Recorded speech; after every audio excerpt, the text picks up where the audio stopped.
এই সমষ্টিটোৰ বিজয় অহংকাৰৰ বিৰুদ্ধে বিজয়।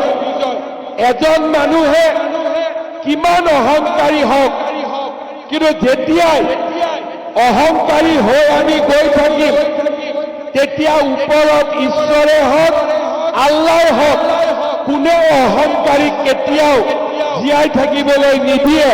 অহংকাৰীৰ পতন যুগে যুগে হৈছে, আৰু এইবাৰো অহংকাৰী ৰকিবুল হুছেইনৰ পতন চামুগুৰিত আমি নিজে সকলোৱে দেখা পালো। এজন মানুহৰ দেউতাকো এটা জেগাৰ পৰা এমএলএ হ'ব, পুতেকো এটা জেগাৰ পৰা এমএলএ হ'ব, নাতিয়েকো একেটা জেগাৰ পৰা এমএলএ হ'ব।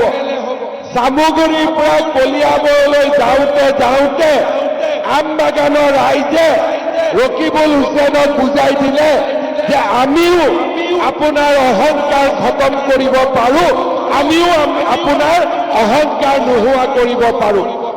আজি মই বিশ্বাস কৰোঁ যে এই চামুগুৰিৰ নিৰ্বাচনে অসমৰ ৰাজনীতিলৈ এক নতুন পৰিৱৰ্তন আনিলে, আৰু 2026ত বিজেপি আৰু এজিপিৰ বিজয় 100% আকৌ এবাৰ নিশ্চিত কৰিলে।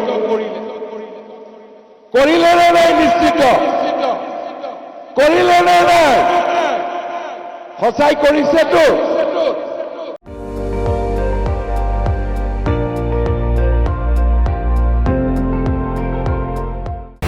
আপুনি চাই আছে ND24, সৰ্বশ্ৰেষ্ঠ নহয়, সৰ্বোত্তমৰ দৌৰত।